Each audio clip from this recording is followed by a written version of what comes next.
You've stressed over your grocery bill lately, and you are not alone. A new poll revealing that most Americans are worried about paying for food at the store. And now to a problem most people notice the minute they walk in the store. Well, Fox 5's watching your wallet and tracking the rise in food prices. 53% say grocery prices are a major stress. In fact, rising at the fastest pace since 2022. Some bad weather, worker shortages, and then tariffs on some of these items. I've been wanting to make this video for a while now. The fun USA versus Norwegian grocery stores. What's the difference? How much does it cost? However, it now feels both important to film and talk about, yet also insensitive to do so. I have figured that talking about it is probably the best thing to be doing, especially right now. For as long as I can remember, people in the US have dunked on Norway for being too expensive. But fast forward to 2025 and something wild is happening. Grocery prices in the US are at historic highs. Millions are losing food stamp benefits because of the government shutdown. And the very system that was supposed to protect Americans is now leaving people hungry. So today I do want to compare Norwegian and US grocery stores, but not just the prices, but the systems behind them as well. Over the past few years, food prices have exploded. According to the USDA, grocery stores are up nearly 25% since 2020. And that's on top of stagnant wages, rising rent, and healthcare costs that still bankrupt people. Now, combine that with the 2025 government shutdown, millions of Americans are currently at risk of losing access to SNAP. SNAP is the Supplemental Nutrition Assistance Program, better known as food stamps. This weekend, more than 42 million Americans across the country who rely on the Supplemental Nutritional Assistance Program, also known as SNAP, will not get their monthly benefit as the shutdown continues. Millions of Americans are nervous about losing critical food assistance in just 1 week after the Trump administration said it would not be using emergency funds to pay for federal food benefits. SNAP restrictions. That's something we've been discussing all week. Now Politico has this. Nearly 42 million Americans have lost their food stamp benefits. The government shutdown is now in its 34th day. Today, Governor DeSantis said he would not declare a state of emergency to help nearly 3 million Floridians who may be going without food stamp benefits while the shutdown continues. SNAP helps more than 40 million Americans, but because Congress can't agree on a budget, many states have paused or delayed benefits. Imagine being a single parent working 2 jobs and suddenly your food budget disappears overnight. Not because of anything you did, but because politicians are playing chicken with people's lives. Before we go into the actual price specifics between USA and Norway, I do want to compare and talk about the systems. In the US, food prices aren't just about inflation. They're about corporate consolidation and market power. There's a handful of giant corporations, think Kroger, Walmart, Costco, and mega agriculture firms like Cargill and Tyson. These corporations control a huge share of the food retail and supply chain. For example, Kroger and Albertsons companies were talking about a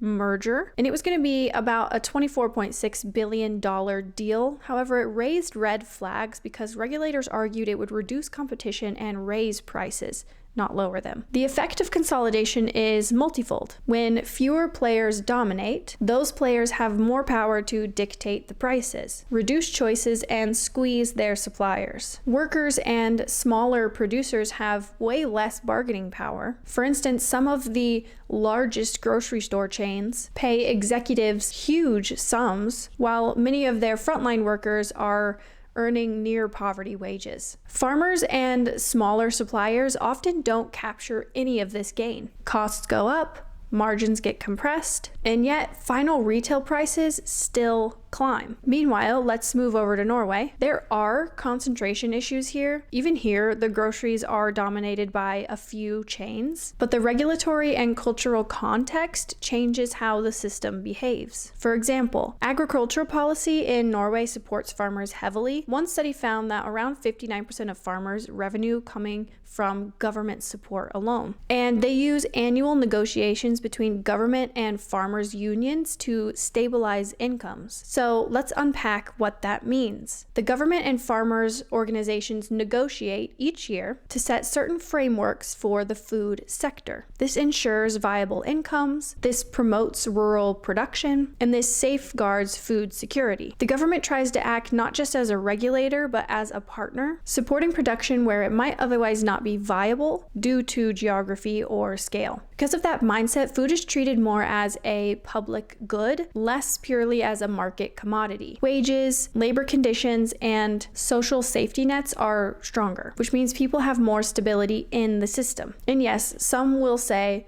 but Norway is a small country. Of course it can regulate differently. Fair point, but the key is priorities, not just size. So in short, Norway may pay higher prices in some cases, but the system is set up so fewer people fall through the cracks. The US may pay lower taxes, but many pay more at the checkout and still face food insecurity. So let's break down these prices. I went to my local grocery store here called Rema 1000 basically, and we looked at a few products: coffee, popcorn, bread, cream cheese, mayonnaise, eggs, and whole milk. The prices, of course, in the US are going to vary depending on the state you're in, the area you're in, etc. However, the coffee price that I was able to find in the US, this is a Starbucks blend coffee, which the Starbucks coffee is going to be more expensive than the name brand coffee. And this one I found is $10.79 for a bag of filter coffee. To me, that's crazy. I used to buy the Starbucks brand and I never remember it being over $10. And then if we look at the Norwegian coffee, one bag of the name brand coffee is 48 kroner. And you can also get the Rema 1000 brand coffees for 48 kroner and 26 kroner for this other brand of coffee. So that's already a huge difference. I can go ahead and pull up on Walmart and we can see just how much their brand coffee is, because I'm sure it is much cheaper than that Starbucks brand. Okay, this community brand is $6.03. Oh wow, their Walmart brand is more expensive. Here is I can remember getting this when I used to live in the US. It is the Great Value brand Donut Shop ground coffee, and this is just like a basic coffee. It is $6.94. That's kind of mind-blowing to me. That's expensive for a name or for a grocery store brand coffee. Okay, then I saw someone check out the popcorn.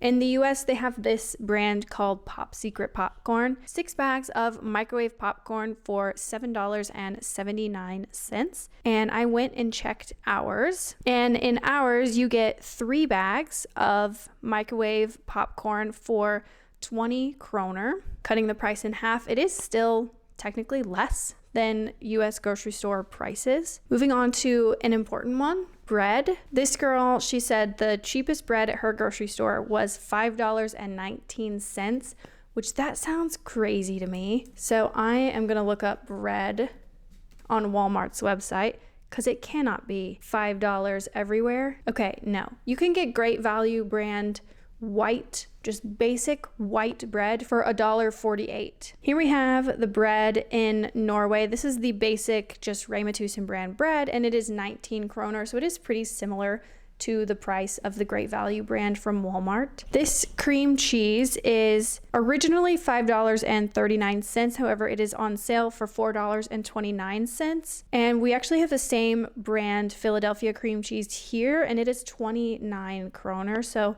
either way, it is cheaper still. And that's crazy to me because Philadelphia is imported, right? So this cream cheese, the Philadelphia cream cheese, is going to be the most expensive cream cheese in the Norwegian grocery store. So that is crazy to me that it is still cheaper. Okay, so I found on Walmart's website an 11.5 ounce bottle of the Hellmann's mayonnaise. It is $10. $10 for 11.5 fluid ounces. And in Norway, you get 14 ounces because it's about 400 grams. So it's about 14 ounces of mayonnaise for 42 kroner. I'm sorry, this is mind-blowing myself as well because I'm going through this for the first time and comparing them too. That is crazy. How is a 11-ounce bottle of mayonnaise $10? Wow. Okay, moving on to eggs. This is another big ticket item. The video that I saw on the internet, she had 18 brown cage-free eggs for $11.49. That is expensive, obviously, but these days for eggs, it really doesn't seem that bad. Let's see what Walmart has to say. Oh yeah, Walmart is way cheaper. Okay, so for brown cage-free eggs, it's $6.67, but that is a 12 count. However, basic eggs, Eggland's Best, these are $4.12 for 12 eggs. And here in Norway, these are the eggs that we buy as a family. You can get 12 eggs for 55 kroner, so that is more expensive. Okay, now lastly, moving on to milk. Whole milk, great value, is $1.87. Same size from Norway is 23 kroner, so that is also more expensive. I also took a look at some makeup brands because we have some similar brands here. We have a store called Normal, which sells a lot of these like drugstore type makeups, and I was curious about this to see where they differed. Maybelline Lash Sensational Sky High Mascara in black in the US is $10.82 at Walmart. Here, the same mascara is 118 kroner, so around the same price. This Maybelline Instant Rewind Concealer is $9.98. I did not remember it being that expensive to get there. And it is also 99 kroner here. So it is the same price basically here as it is there. Now, lastly, for like beauty body products, we have a L'Oreal Paris Dream Lengths shampoo. This is the same fluid ounce. This is the same size. And at Walmart, it is $5.97. And here in Norway, it is 58 kroner, so very much the same price. So yeah, there is our price breakdown. Honestly, it kind of shocked me that the US prices are very similar to Norwegian prices these days.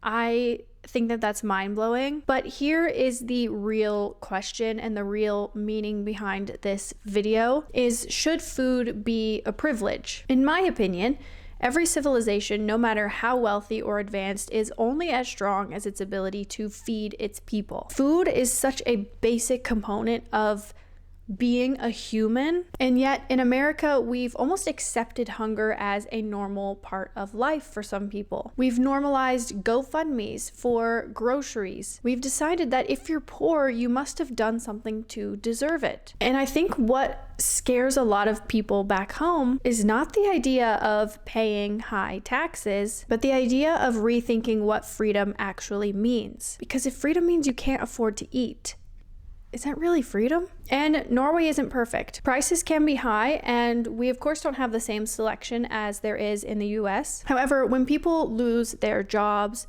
they can still eat. Like I said in the beginning, even before I moved here, even before Norway was really on my mind's radar, I can remember people saying that Norway was so expensive. And now, it seems like the US is kind of catching up to that. So if you are in the US right now and struggling, I have linked some resources down below that you can check out. There's organizations like Feeding America, No Kid Hungry, Mutual Aid Hub, and of course your local food banks. And if you're lucky enough to have enough, consider giving, because no one in the richest country in the world should ever go to bed hungry. Food is a human right. Always has been, always will be, no matter where you are.